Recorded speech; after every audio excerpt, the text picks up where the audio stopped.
As a marketer, you want to believe that people will live a better life with your product than they will without it. So you set out to find your people and influence your people. You create paid campaigns, you launch across platforms, you develop a content strategy, you promote it, you do all the things. You even have a pretty dashboard all set up to help you tell data stories and show your impact to justify your budgets and push for growth, etc., etc.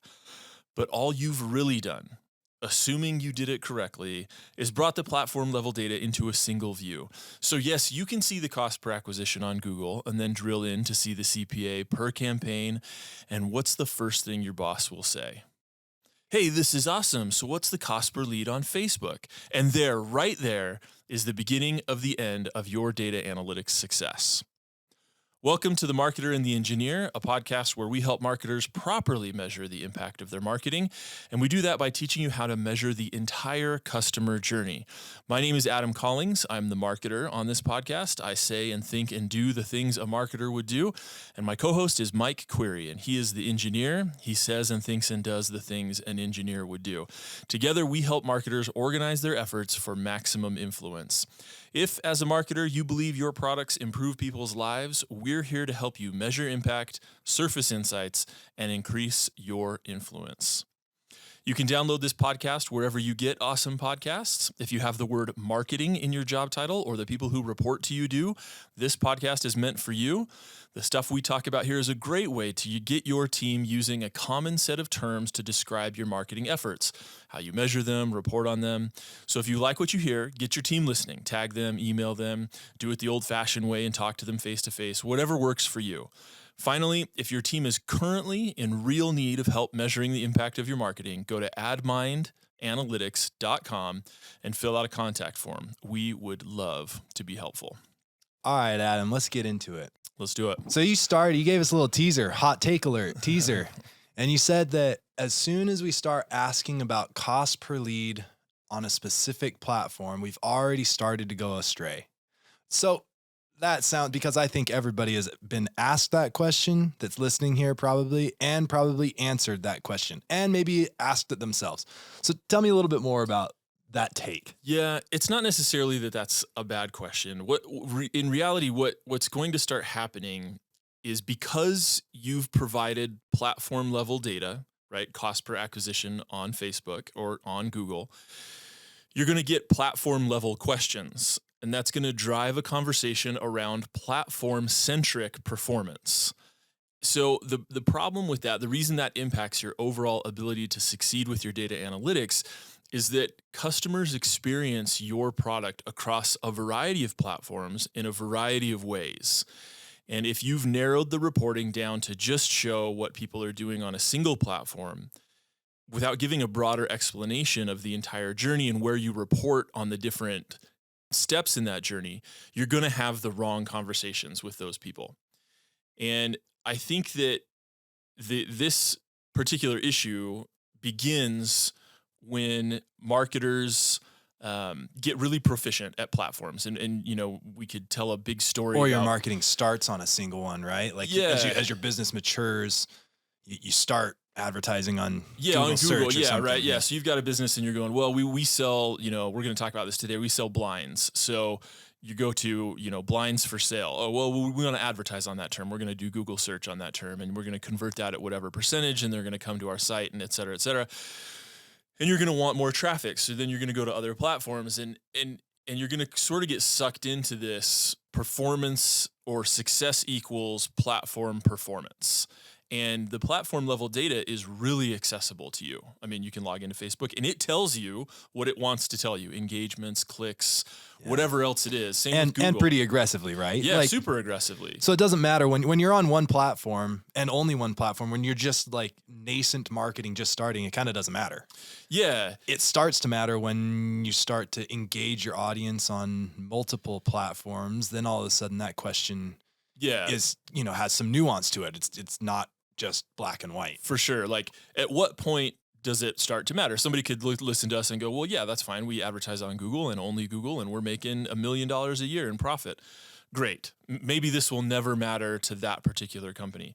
It starts to matter when you say, we want to graduate from simply attracting bottom funnel searches, people that are like super high intent, and we want to start influencing whole audiences of people, whole markets. And most marketers are faced with that problem at some point in their career. It's rare that you begin and end your career with a company that is making all of its hay off of like lower funnel terms. Sure. A lot of companies get hung up there, but Right. but they're usually the desire is to move beyond just Right. that. Yeah, And sure. and at that moment where you go, okay, we need to move into this next level of stuff. If you've created a world that revolves around platform level data, you're going to get stuck because you're not going to have an accurate representation in your reporting of how you're actually influencing people, or even the representation that you have is just how you're influencing people who have already experienced and expressed high amounts of interest in what you have.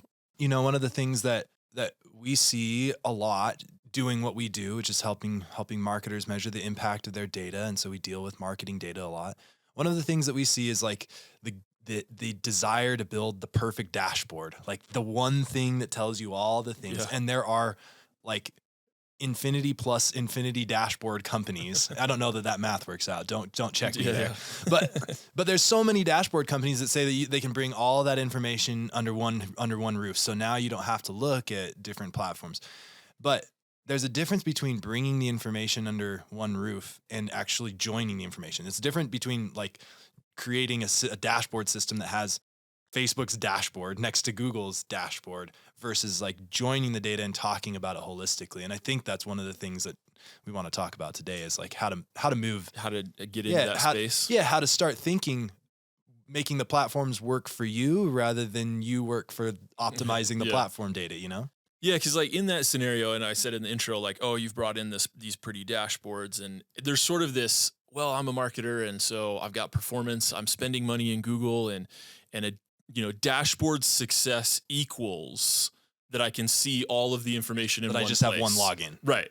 That's sort of like the success metric. And if you step back and think about it, I was like, yeah, that's going to save you some time for sure. Yeah. But inevitably what happens is your numbers don't line up because you're trying to get a single source of truth. And where are you pulling that from? Are you pulling it directly from Facebook, directly from Google, and then comparing it to what you have internally? Are you pushing it all into analytics and then you're looking at it? So you end up getting distracted doing all this like data matching. And great, you've solved, in my opinion, you've reduced the number of logins. The wrong problem. Yeah, you've reduced the number of logins. So, because you're still not, you're just making it easier for yourself to view this platform level data. You're not in a position where you can wield this sort of power of understanding the impact that you're having on an audience. We've kind of covered a little bit of where this can cause problems for you. If you're looking at platform data individually, if you're being run by the platforms rather than running the platforms, then what is the way to start to do it better? And maybe I'll give a first thought here that it's not a data problem originally. Yeah, and maybe we back up with just one little step and say, like, you've had a ton of experience with clients coming to AdMind. I've worked for agencies and on the client side, and we've sort of asked ourselves, like, why don't people have this sort of baked in understanding? Well, I guess, why is it that people only look at the platforms and then pull these things into a single dashboard? Like, why is that the case? Yeah, and I think that's kind of what I was actually asking. It was almost that same thing, that starting this isn't really a data problem. It's like starting to do this better, more holistically, more accurately isn't a data problem. This is starting with how we describe marketing as a standard in our organization. So it's really about starting with the customer journey, defining what that means, the customer journey, defining how our marketing actions fit in the customer journey, and then defining how we measure the impact of our actions underneath the umbrella of the customer journey. So if we start that, then all of a sudden the platforms kind of like line up into their right places. And we have this natural intuition of how to handle the data because we're starting with the correct map. Right. Yeah. And I think you're absolutely right. One of the reasons I think that we fall short in doing that, as if I'm articulating on behalf of all marketers, it's because danger. No small task here.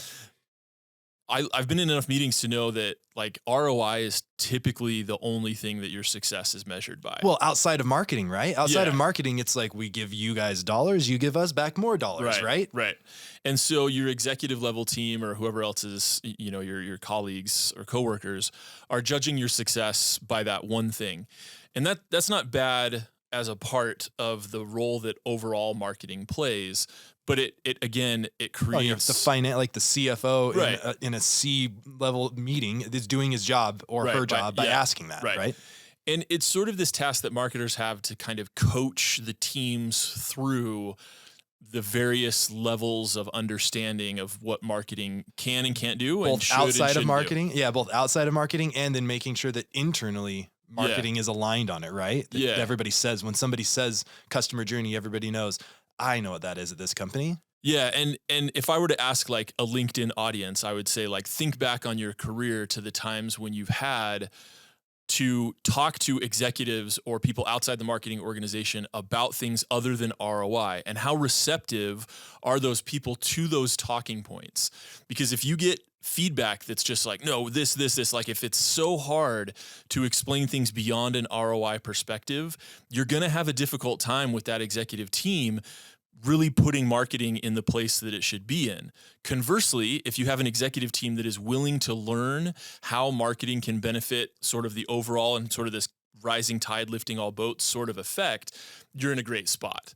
And if you think back on the times that you've been on a client side, or when you've been navigating with a client, if you're with an agency, and you can tell that the people are receptive, the other people, the executives, people outside of marketing, are receptive to this idea that marketing is more than just returning on an investment. It's not just here's some money, go get some traffic in Google, then you're going to be in a good place. If that doesn't describe the working environment that you're in right now, I would suggest looking for a different place. And I don't mean that because like maybe you're super comfortable in your job or there's other reasons to stay, but your success as a marketer can only go as far as your team's and company's ability to get on board with everything that marketing should do. Marketing is more than just pulling levers on Facebook. And measuring it, to your point, is where people, that's sort of the gap.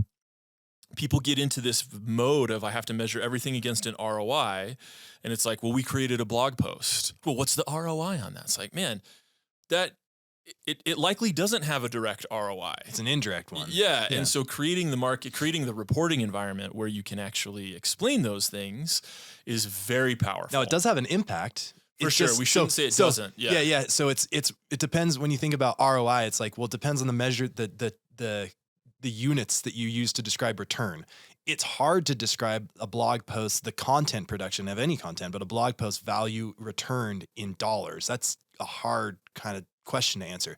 But in terms of engaged visitors, it might be very easy to answer that question. So it's kind of about just starting with that customer journey, and that once you have a clear definition of that, then you have the capability to measure it, So maybe that's where we go, is like, let's talk a little bit about, we've used the term loosely, but let's get specific with customer journey. Yeah, so we'll transition into this as I'm pulling this up. So if you're listening to the podcast, you will find links associated with the slides that we have. And if you're seeing this in a clip on LinkedIn or Facebook or on our website, then you're going to follow along with us.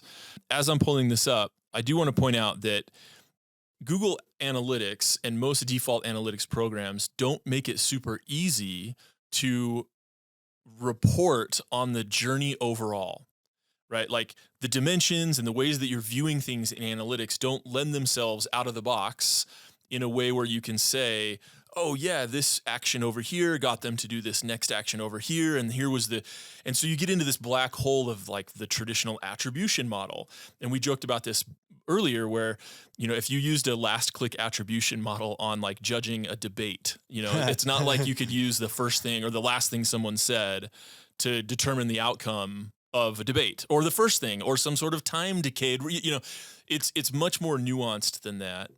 And the tools, I guess my point is that the tools don't help alleviate the confusion naturally, especially to marketers who are not code inclined, who just want to go in and see goals and see navigation path. And like when I click on navigation path in analytics, I'm assuming you're going to show me something meaningful, not a bunch of like really weird waterfalling charts I need a different degree to like understand. That behavior flow report in Google Analytics is what you're talking about. That's almost the worst report ever created. Yeah. And sadly, it's like the idea that has one of the largest potential, just the worst possible way to look at that. And so maybe a comment here is that if the way to do, again, kind of thinking through this holistic lens, the way to do this well is to start with a description of the customer, not with a description of your actions to the customer. And so we kind of get into that, but then, and these tools, whether it's Facebook's ad interface or Google's ad interface or Google Analytics or Adobe Analytics, or if you have a product, it's Mixpanel or something, doesn't matter, that those tools have some kind of defaults that match what most common users of that tool might be interested in. But it doesn't tell you, those tools don't give you the instructions to say, how do you bend this tool to your individual will to measure your individual customer's journey, rather than just kind of follow, like, there are some common metrics that are useful, like as an example, e-commerce conversion rate for somebody who's selling products online. It's the number of visitors and the number of transactions you have a super key important relationship, but it doesn't describe the whole journey of that customer. And so and because that journey is different, even if you say those tools were built with the best of intentions, because the journey is different for each business, for each customer, the tool can't possibly outline itself. You have to use the tool to be able to describe the journey, not assume that the tool is going to cue you appropriately to do that. Right. Which is interesting because all the other platform tools that you're using do tell you the information you think you want to hear. And it's like in a good enough way that you're going, oh yeah, impressions, clicks, conversions. This all is awesome when I log in here. And then you go into analytics and you're like, this is not as awesome. And it's frustrating. And so what we want to do here, we've kind of mentioned this customer journey, and Mike mentioned this just a second ago. There is a way to use the data that's out there to give you the power to influence this journey. But it's not going to come out of the box. There's not some secret hidden field in these analytics platforms that's like customized journey button. In the settings, deep in those settings. It's an understanding that most marketers don't natively have, that is a big mix of sort of understanding what data is available to you mixed with the right side brain of being thoughtful around this journey that your customer is going to go through. It's a little bit of creative problem solving. It's a little bit of math. It's a little bit of everything to sort of set the table for your own success.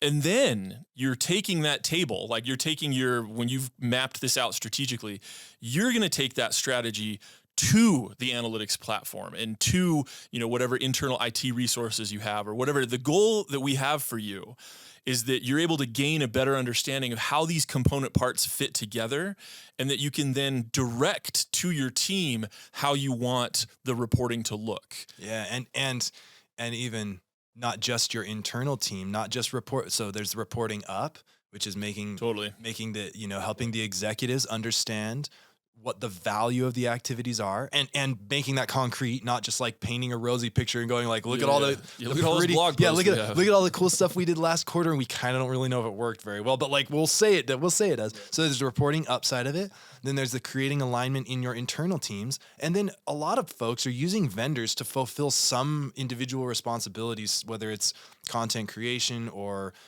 ad creative or running PPC on platform or running SEO optimizations or something, but aligning those vendors around that so that they understand their position, where they're meant to influence, what part of the customer journey they're meant to influence. So all of that alignment comes from this framework, and I'm hyped. Let's get into that.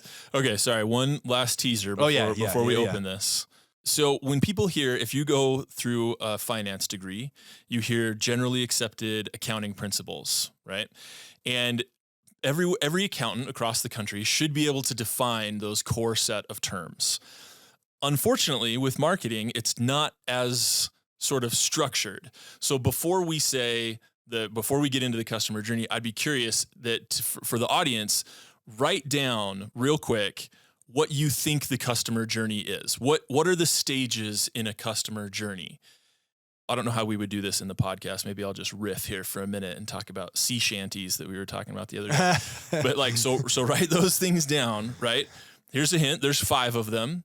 And get a sense of, as we go through this, what I'm hoping comes out is either you're right in line or you're not. And either way, that's okay. But if we were to average everybody's responses, I think they'd be pretty close, but different enough that it's worth aligning around some of the terms. Totally. And I think that's true. If you were to do that, if you were to say to your team, like, let's 5 of us in the marketing team sit down and do this without discussing it beforehand. Yeah. Let's see how close we are. And I think that one of the things that we'll see is that, we see this regularly, that you lose return, you lose value generated in marketing sometimes based on just like lack of execution. You know, we put the wrong ad up against the wrong landing page and it didn't work very well. But there's also, and that's an execution problem, but we also lose value of our efforts based on alignment. And so if you have one team thinking about the customer journey or thinking about their position, the message that they need to tell the customer slightly differently than another team, and they either overlap or don't quite align, or one is supposed to precede the other, then you lose value creation in marketing a lot by just lack of alignment. And so if your team describes the customer journey like 70% the same, you could suggest that 30% of your efforts are pulling in opposite directions and netting ultimately nothing. So alignment here is super critical. Totally. And it would be a really interesting exercise to do that with your team, to say, all right, let's all write this down before we talk, and let's see how close we actually are. Yeah.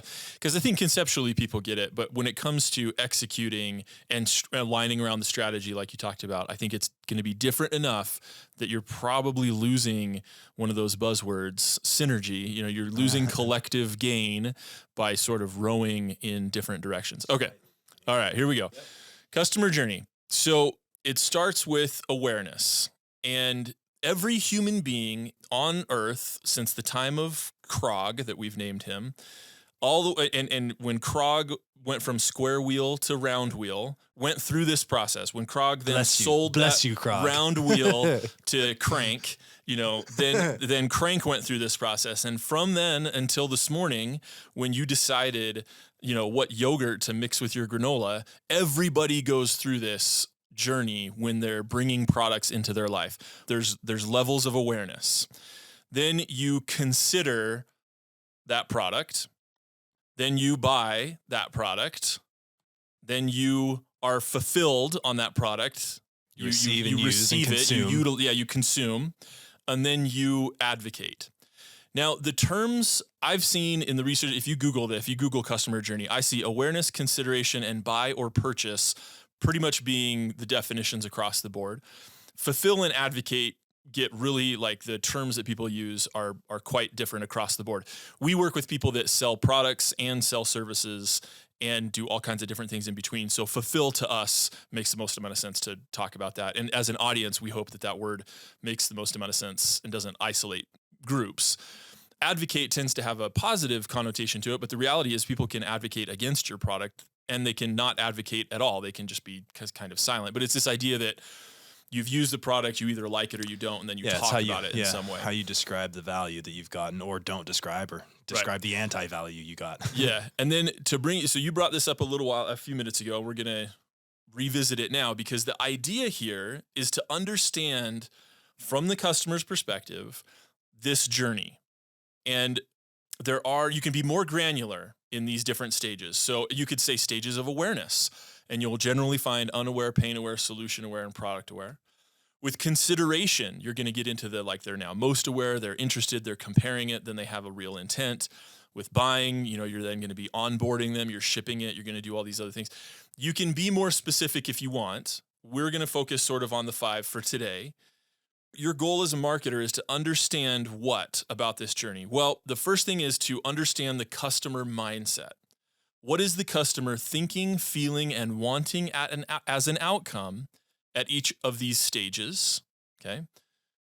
Then what are you going to do about it? Company actions. What is the company doing to address those thoughts, feelings, and desires that the customer is having? And then finally, how are you measuring the impact So, what can be observed and reported on that indicates to you, the marketer, the current stage that someone is in and changes between stages?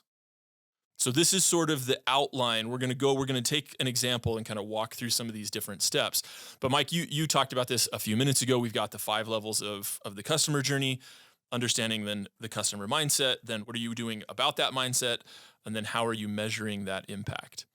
You can see that if you had as an organization, you had an alignment around these definitions. If you were to say, okay, awareness to us, the questions, the things that people are talking. If you had a spreadsheet with a list, even something simple like that just everybody agreed, here's what people are thinking and feeling when they're in the awareness phase.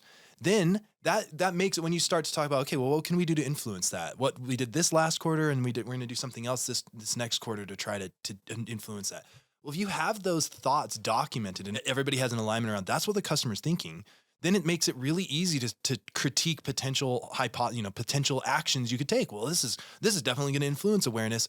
This one's not. Like, this activity might be influencing consideration. And so it targets what our activities are supposed to produce.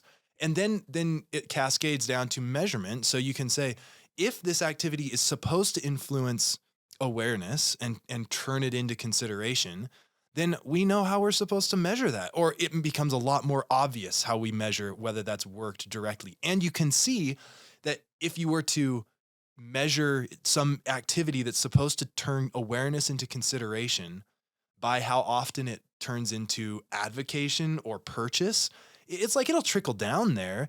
But we're now introducing more variables because we have other activities and other content that's supposed, that's in between. So when we measure it, we're measuring it, when we measure it by buy, it's indirect measurement, which means if it fails, it could be because our effort to produce awareness or turn awareness into consideration failed. But it could also be because what we already have in place to turn consideration into purchase or buy is failing. So we got to, in order to measure the actual impact of what we're doing, we have to have an approximation to measure that transition from the customer from those stages in the journey. And when we talk about this stuff, it can be a little ethereal. So to make this more real, we're going to use an example. Mike, why don't you introduce our example? Yeah. So we're going to talk about a blinds company. And this comes from, so Adam just has built a new home and has kind of told me about the processes he's been going through. And I've gotten jealous thinking about all the cool things he's getting in his sweet new house. And one of the things was automated blinds. So like on your phone, click a button, like it's mood lighting with your blinds. So I got super hyped on that idea. And so Adam's gone through the process of purchasing recently, and I've gone through the process of researching and considering. And so we thought we'd talk about that example, automated blinds. Okay. So with the backdrop of the blinds company, we're going to sort of make our way through what that kind of looks like. And if you can't see here on if you're listening, we're going to talk about these awareness in vertical form. So we're going to say, let's talk about awareness. And underneath that category, we're going to say, what is the customer mindset? Then what actions could a business take? Then how would we measure the impact of those, just briefly? And then we'll shift and do that for consideration. And then we'll shift and do that for buy and fulfill. Awesome. Okay. So if you look at the more granular, unaware, pain aware, solution aware, product aware, all of that we consider awareness. And sometimes your circumstances dictate the pain awareness process that you go through. And I became aware of that pain after walking through the house with our builder and them saying that blinds are not included in the house, and me realizing that we have a bunch of west-facing windows that are unobstructed. So it's a great view, but it also would be like 10,000 degrees in our house if we didn't, do something about it. So it's sort of in that moment where I go, oh, like we're going to need some blinds. And I'm aware now, I'm pain aware. And now I'm going to start searching for solutions. What are my potential options to solve for this pain? So I'm just going to describe sort of what I'm thinking is I need a solution. What I'm feeling is I really want it to be nice for the family. Whatever this solution is, I don't want it to be a hassle. Like I want it to be cool, sure, from like a technology standpoint. And I don't know if you think about it like we did at our house, but we have little kids, and so you go like, we've heard all these horror stories about those Yeah, the corded cord blinds. things and the kids. And Totally. Okay, so nice for the family also includes survivable for the family. Totally. So, okay, so let's put a pause on like what that mindset is. We'll just kind of summarize it by saying like, okay, I have experienced the pain. I understand I need a solution here. And I'm beginning to organize in my mind the things I will be using to grade the potential product, right? I'm beginning to think through, just like you said, safety, maybe cost is in there. Ease of install, how Yeah. readily it's available. Yeah, that we've sort got of stuff. some ceilings are pretty high and the windows are kind of high up there.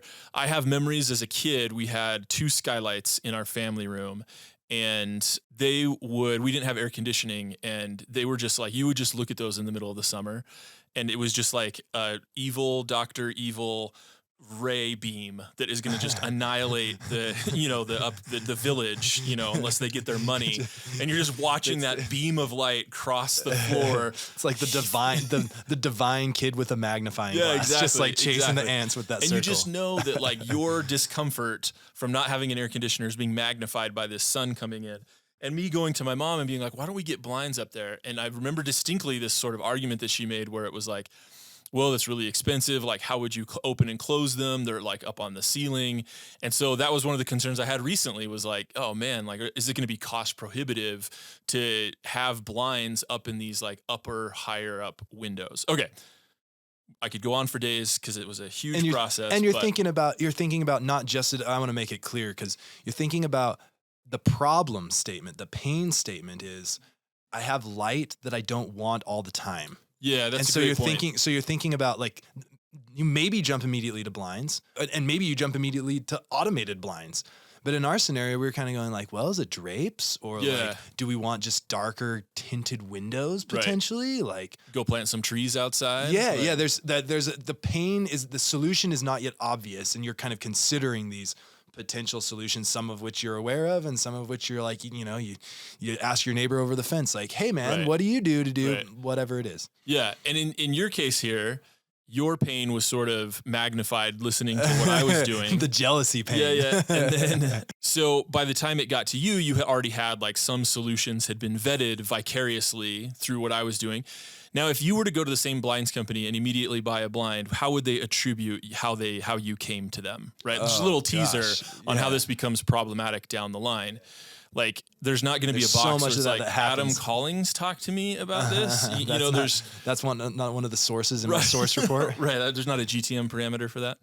Okay. So we'll circle back to that. But customer mindset. So those are some of the things that I'm thinking, feeling, and wanting as an outcome. So wanting as an outcome, I want to find things that can work for me. Pin on, will it work for me? Yeah. Right. But right now I want to know you're just narrowing down all the possibly work. Yep. Right. Yep.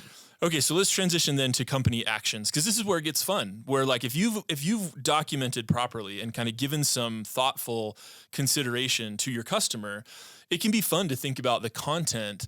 Hopefully you have a certain level of empathy as well. Like you've potentially been in this situation yourself and you understand, or you've been at the company long enough to have heard enough testimonials from customers you've worked with to be empathetic to what those things are. And now you can brainstorm content. So yeah, where can we respond to those customer questions, those customer concerns? And where is going to be, we're going to get to the where. Oh, sure. It's a lot right now. It's going to be how. Yeah. What is the answer? What sort of content are you going to create? So just off the cuff, if we're saying like, I mean, a lot of this is written content that can then take the shape of video or image or, however you'd want to do it. But the topics are going to be things like, pros and cons of this versus that. Yeah. And that's sometimes you go, well, am I advertising for like, so let's say we did that. Let's say we're a blinds company and we go, we know that Adam and Mike are out there somewhere considering whether blinds or automated blinds or our automated blinds could potentially be a solution. And we know that they're comparing it against drapes or, maybe in my situation, I was like, I already know that I kind of want the automated thing. That's cool. So I'm thinking about, do I need a whole new unit or do I need something that attaches onto my existing ones and just gets rid of that little pull cord or whatever? So you think sometimes as a business, you go, if I'm creating content like that, am I just advertising for my competitors? And it's like, well, Yeah, maybe a little An bit, but argument what you're could doing, be made, like a myopic argument could be made. yeah, maybe. Yeah. But if you're building a magnet, you better repel half the time and attract the other half the time. Like your job is to describe the virtues of when your product works and when it doesn't work. Right. The fastest way to water down brand value is sell somebody something that doesn't solve the problem they think they're actually trying to solve. Well, great, you got a sale, but now you got to disappoint a customer, and so Right. now your reviews suck. It's almost You like know, the so- idea that you're going to create an all-in-one blind that works for everybody in all scenarios all the time is terrible. You're not going to be able to pull that off, Right. and meets everybody's price requirements and Right. stuff. So the best thing you can do is to quickly get the people who your product will work for consuming your content. Yep, totally. So one of those things is like, hey, compare solutions, comparative solution. Now, wherever you put that content, that's a different question, but that could be blog post, it could be YouTube Right. video, it could All be kinds of stuff. Yeah, And one of the radio ad. one of the tricks would be,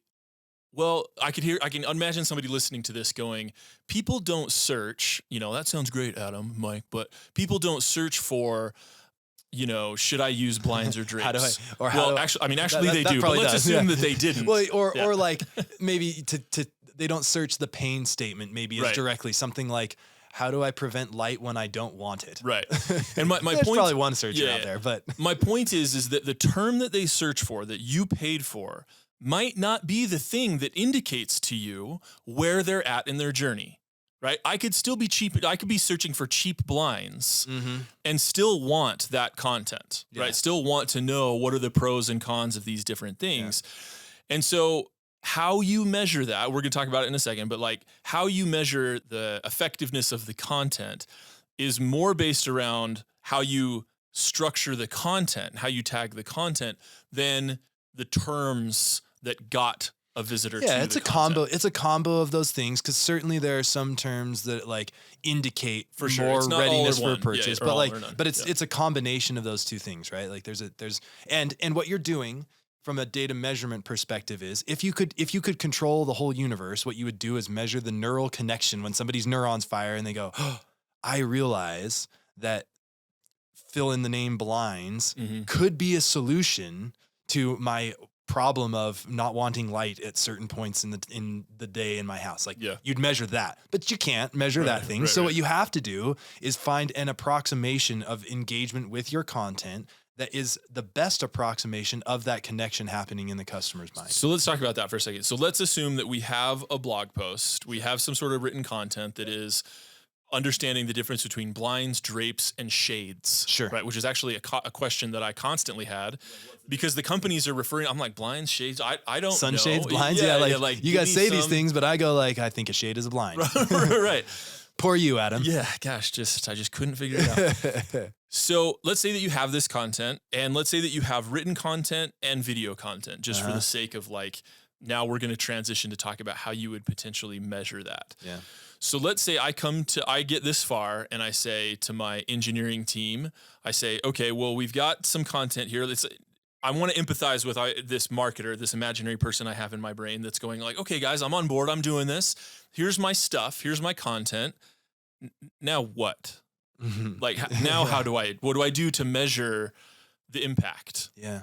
Well, I mean, we'll spend a bunch of time later talking about this in more detail, but the idea is, depending on where that content is deployed, you have some capability to measure it. If it's on your own website, then you can control, in theory, you own that and that technology, that implementation, and you can measure probably quite granularly. If you're deploying that on YouTube or something, it's not your own domain and you don't have technical control over it. And so you're limited to what the data YouTube will surface to you, either via reporting or API or whatever. But you pick, of the data points available to you, you pick those that represent most the consumption of that content. And then you can say, with the data points, that likely completing these measurable actions is a pretty decent representation on average. It won't be perfect, but on average, for people who have consumed this content and hence transitioned from pain aware to now some measurement of solution or product aware. Okay, and there's not a setting for this, No right? So I want to settings. point out that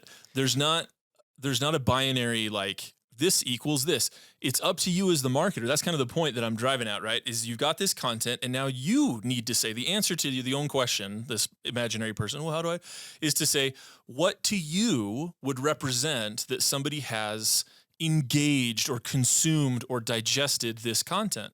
A bad answer would be, well, if they've looked at it for 5 seconds, that would be a bad answer. But at least you're using a potential measuring mechanism, which is time on site or time on page. There's other things that you could look at. You could look at scroll, like how far down somebody has scrolled. You could look at time on site. If it were the video, you can look at like percentage of the video that was consumed. These things are subjective. And this goes back to what we talked about at the beginning, where there is not a setting for these things. This is a little bit of that right brain activity of saying, okay, we can use our smart thinking brains and say, this is the content, and what do we think would mean that somebody has consumed this? So let's say I come to you, I'm back. I go, okay, great. Now I've got these blog posts, I've got this video, and I'm talking to my engineer and I go, okay, I think that this video is 5 minutes long. And if somebody watches 2 minutes of it, I think that's where we can, like, at the content that we talk about in the first 2 minutes, if they're still staying with it from 2 minutes to 2 minutes and 15 seconds, we're going to consider that person is aware. Right, we're gonna brand that maybe as solution aware or something, or product aware maybe. Yeah. So, and if I'm limited on resources, because you just listed out some of the more granular ones, you could just call that aware. Okay, fair. But if this blinds company is going to have a bigger budget and should be thinking about these things more granularly, but is going to tag that content somehow with. So that's a question to you, Mike. So are they going to tag the content with pain aware somewhere in the code, or like how does that show up? So there's a few different ways. There's a few different things that we need to consider, and we can't answer them all today. But the first is, where are we going to collect this data? So where are we going to consume it first as a stakeholder? At what frequency are you going to look at this data to make decisions from it to say, yeah, the content worked or the content didn't work, or we put the content in a certain place and it fits in that place or it doesn't fit in that place. So we've got to narrow down our hypothesis for how this is going to be used a little bit further. Then we can say, how are we going to collect that data? And that answer is not an obvious one. It may range from, we're going to send custom events to Google Ads if the only place that we're ever going to place this content is in Google, like in retargeting or something like that. Then we could send events back to the ads platform and measure it there. We could say, well, we're a little bit more mature of an organization. We have sort of this analytics practice. We have a single source of truth for how we measure these things across platforms. So we'll record that data to our analytics platform. If I'm the marketer and I'm listening to you say this stuff, and I'm going like, I think that you're using terms that my IT team is not going to like understand. Yep. It's not native to their coding world for me to walk in and be like, oh, custom events and all these other things. So first off, plug for AdMind Analytics, right? If this is you and this is the problem you're having, then we exist essentially to solve this problem for businesses. So give us a call. We can help you out.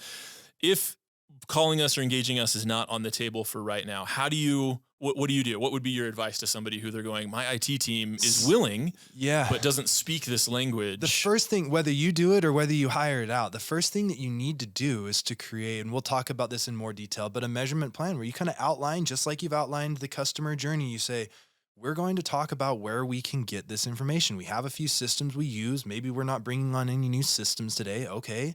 And potential systems would be Google Analytics, Google Ads or Facebook ads. Maybe you have like a web database that keeps track of visitors' purchases, or maybe you have a data warehouse. Like, what are the systems available to marketing to store marketing data? And then you have to decide, where do you send that data? What data do you need to record in those systems, and where do you send it? And we would call this putting together a measurement plan, where you say what systems are available, what data is going to be sent to those systems, and then how is that data going to be extracted from those systems and consumed by the organization to answer these business questions. So that's what you got to start with, is say, okay, for this blog post, and you can see that if you do this consistently, so if one team or one team member says, for this blog post, this is what success looks like. Mm-hmm. And for another team member or something, they say, for this other blog post or content that we created, this is what success looks like. One time it's a scroll, one time it's a timer counter, one time it's in Google Ads, and one time it's in Google Analytics or something, or one time it's in that we make a query from the web database. Like, well, you can see how that doesn't scale very well. And answering those questions is going to be, you're going to spend as much time trying to extract the data from the various places as you are going to be like running the whole campaign. And it shouldn't be like that. Right. Okay, so I'm going to apply a drop of scale juice, which I wish we could sell that. That would be awesome. To this example here, and we've got, okay, I said we had one blog post and one video. We apply the scale juice and we go, now you've got 100 of these things. And we are walking into a very mature company who goes, we've got awareness content for days. Yep. The task is then, okay, if you're going to apply this methodology, it's organizing the awareness content into these subgroups of pain aware, solution aware, product aware, and tagging that content or categorizing the content with those category names. Yeah. You're then going to have metrics that represent engagement or represent a successful progress. Somebody has consumed this. Then you're going to have some sort of invitation that or you're going to have some other content in the consideration bucket. And you're going to measure the transition between those two. We're going to come back to that because I want to go through the consideration stuff. And then we'll talk about, okay, they were aware and now they're considering, and what do we do with that? We've gone through pretty decent detail and awareness, so we can go through consideration and buy and fulfill and advocate quickly. But the idea is that architecturally, or in a planning stage in marketing, you should be doing this in great detail, in pretty decent detail in each one of these columns. Start with aware, what's customer thinking, what are the actions we're taking, what content do we have, where are we going to use it, then how do we approximate with data the successful consumption of that. We describe that for awareness. Then we do this for consideration. We say, all right, what is the customer thinking? What actions are we taking and where? What is the data definition and where is the data stored that allows us to measure whether that was done successfully, and then on down the line. Right. So, well, tell me what you want to do. Do you want to jump through consideration? Yeah, and we'll go through it fairly quickly. I mean, it's a similar deal. So when you're considering, there's some of these subcategories: most aware, interest, compare, intent. And a couple that I'd want to point out is things like intent would be, add to cart. That would sort of be an indicator you could potentially use for that. Most aware, we're now saying not only can this solution work. So if we use our blinds example, it's not just, okay, here's one of the things blinds that could work. Can work. Now, will it work for me? And I think that there's the difference between can it work and will it work. Can it work has this broad sort of like, if the problem is prevent light from when I don't want light in my house. Yeah. Well, you could. I mean, Mr. Burns launched a shield. Yeah, that's what I was just going to say. Over Springfield to prevent the sun. There's like some things that like could solve that problem at a global scale that are not possible for you. Right. So you're doing this broad, as a consumer, you're doing this broad limiting of things. Then you go, okay, like I could spend between tens of dollars and hundreds of dollars for this. Something that costs thousands or millions of dollars is outside of my realm. So I've narrowed this down to this list of things that are between tens and hundreds and work in my geography or work in my tech stack or work with my existing like installation or whatever it is. I've narrowed down. Okay, I go, all right, I got 4 or 5 things. And now I'm considering them because they match my broad categorization. Totally. Most aware also gets, a lot of times people will use most aware to define people who could pick your brand amongst a group of a few. So if I'm considering these different products and there's different brands, and like we were looking at a company here locally in Utah, and shout out to them. We didn't end up using them because it was a little more expensive because But they made it to consideration. They did, and I chose to install, which is like finally what it came down to was the cost for the installation. In hindsight, that was the right decision, but I'm more leaning towards like having somebody else do it. And it was the I think this is the Blind company. Man, I hope I'm not. They're in Centerville. Whatever Blind company is in Centerville, Utah, that's who I want to send this positive vibe to. So. So it was them and then this online company. And so most aware, you could also, most aware sometimes gets applied to, could I pick these name brands out of a group of 5 or 10? I've narrowed it down. I'm most aware of these things. And now I'm going through this process of saying, well, I don't want solar panels on the outside of all 40 of these windows. Yeah, now it's feature comparison, right? Now you're looking through like, of these things that are similar in cost, that have the similar availability, what one of these things has a warranty, doesn't have a warranty. Right. One of these things has this feature, doesn't have this feature. And that's right. Functionally, it works this way versus that way. We talked about the kids' safety stuff, and then there's colors, and there's sheen, and there's how much light that it blocks. And some and of it's all those things. Some of it's totally like psychographic too. Like one of these things, the branding makes me feel like James Bond. The other one makes me feel like I got a budget solution or whatever. Like there's a psychological value to that. Okay, so then let's move to the company action. So when I'm making those comparisons, one of the things that the particular online company did that I thought was great is I have multiple windows, and each window has a different measurement, and you might want different lighting effects in different rooms. So like in my own bedroom, I want to take naps in the pitch black. So I want blackouts over there. Where my TV is... One day we got to get more into when you find time to get some naps. Yeah, well, usually it's like on Sundays. But then in the main room, there's one wall that faces west and another one that faces north. And everybody knows that like north, you don't get a ton of light that comes in through there. You get a ton of light that comes in from the west. Those windows, if you block them out entirely, it will make the entire like open floor plan thing dark. And so it's like, well, I don't want to spend a bunch in electricity, so I want light filtering. You know, like I want a slight amount of shade, but not... Yeah.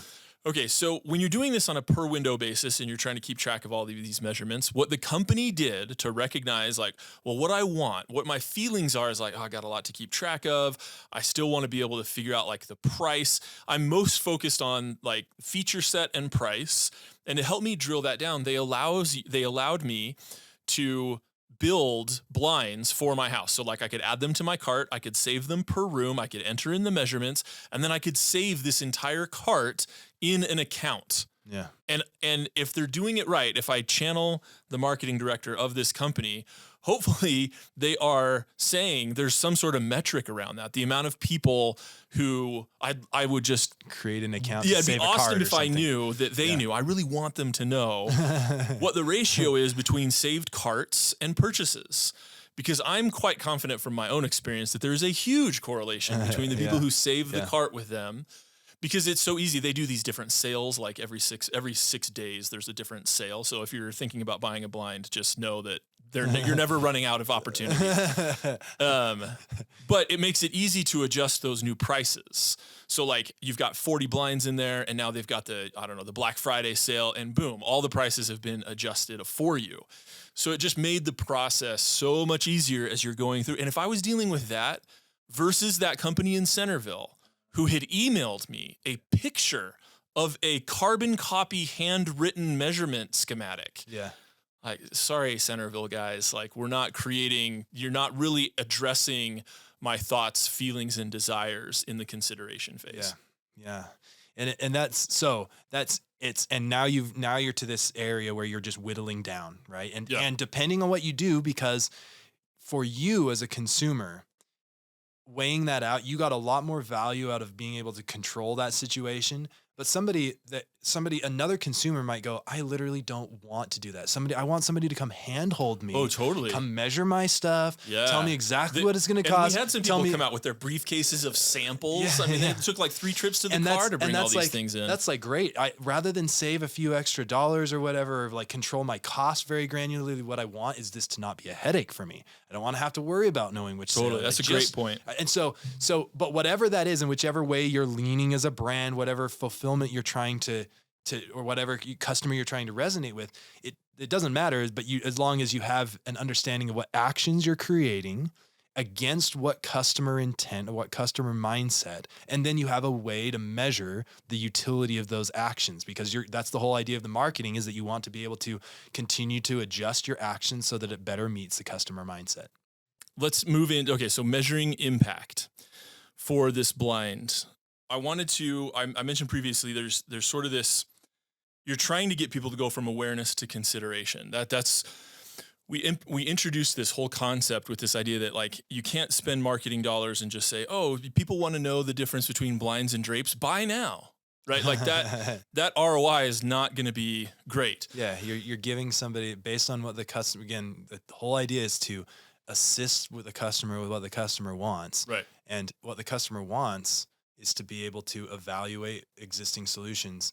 And sometimes that happens really quickly, but more often than not, if trying to get them to take an action that's 5 steps later is just not going to be particularly successful. Right.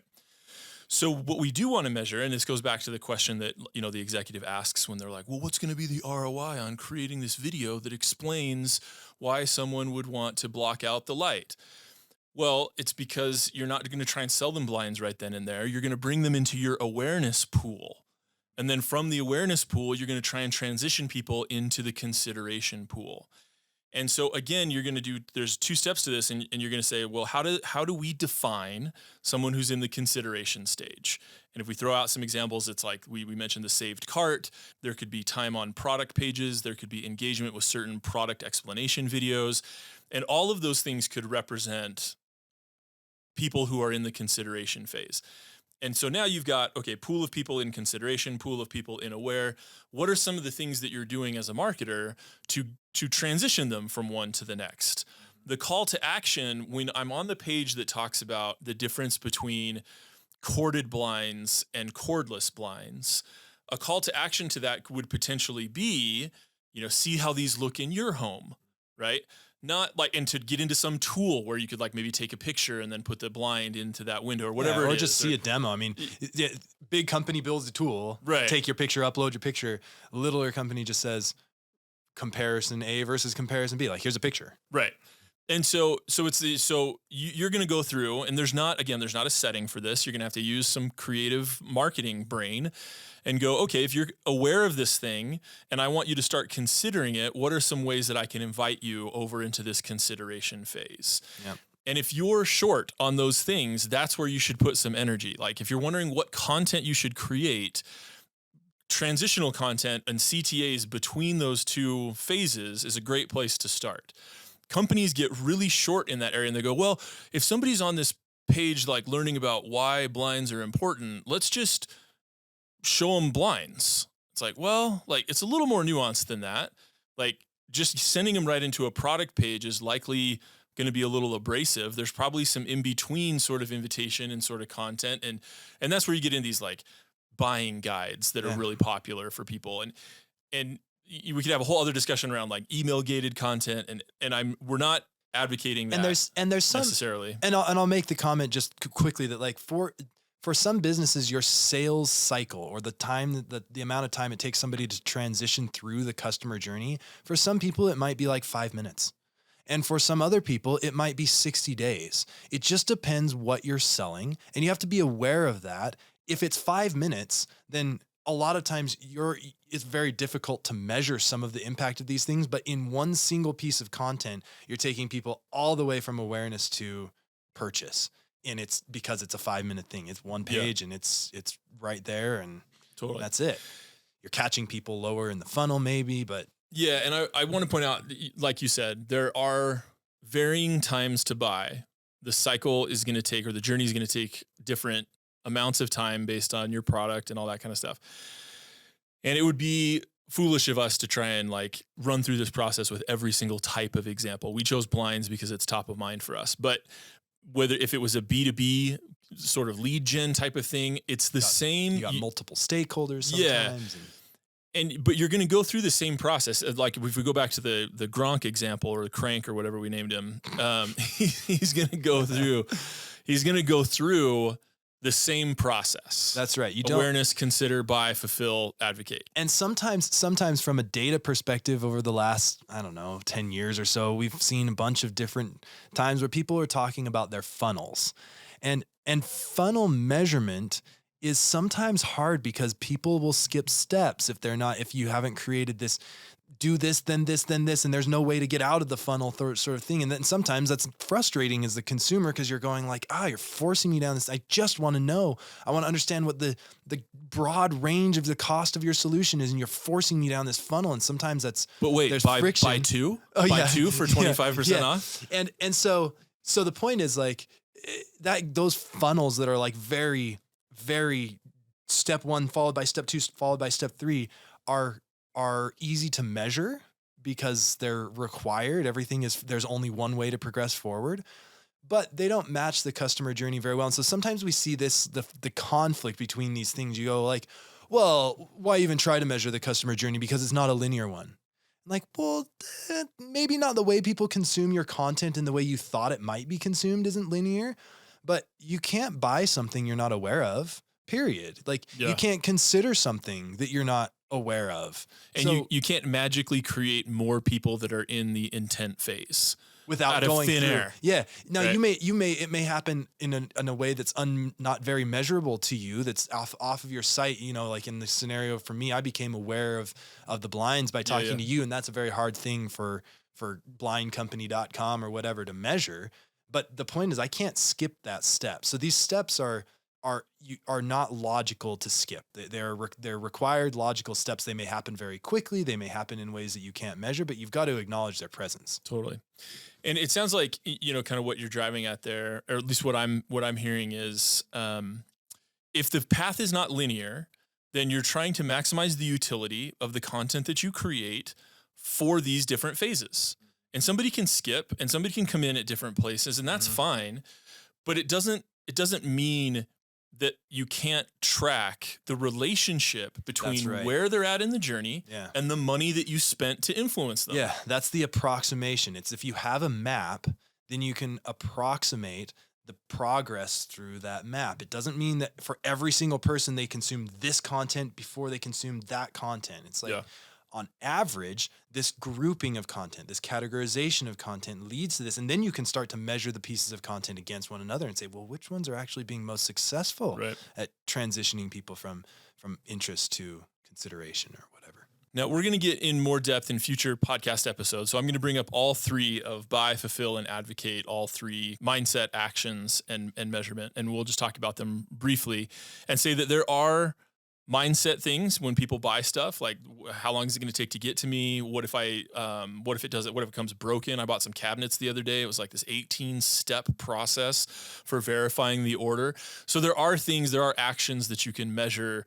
And it's usually like down to like the customer mindset is usually like, what are the terms and conditions of this purchase? Right. And then you're delivering those content. like, here's what it takes to ship. Here's what the warranty is. That's the bottom, almost just ready to purchase. Totally. Questions and considerations. And then the fulfillment is going to be a lot. If we use the blinds example, it's a lot of that, like, hey, we know that your blinds have been delivered. Here are some tips on installation, or here are some, this is product marketing. Yeah. now, Any almost, consumption use of that product. Yep. And there's going to be different stages of like, what's my mindset while I'm opening the box, and it's like, man, am I overwhelmed by what I'm seeing here? Like, and then the company goes, hey, don't get overwhelmed. We noticed that you've got this many blinds. Like, do a couple of days. It's just having that thoughtful dialogue around like, man, what would somebody potentially be anxious about at this stage, and how can we resolve that anxiety? You'll find some businesses, particularly the ones that have grown a little bit or have leadership that's a little bit removed from the actual customer, that start to care less about this part of the experience. Yeah. And it's like, well, we've already sold them. Yeah, so let's go buy them. yeah. Let's go get more people to sell. Yeah. And that's a very dangerous position to be in, because you water down, if you don't pay attention to your delivery, then regardless of how many advertising dollars you spend, the lack of advocacy you'll get, the lack of good juju you put into the world, totally. That means karma. Yeah, that's the beginning of death right Right. there. So this, while marketing is not generating like a monetary return in some scenarios at this point, they're generating the precedent to good advocacy, which turns into good brand awareness, which turns into more customers, which turns into your biggest monetary return ever. Right. So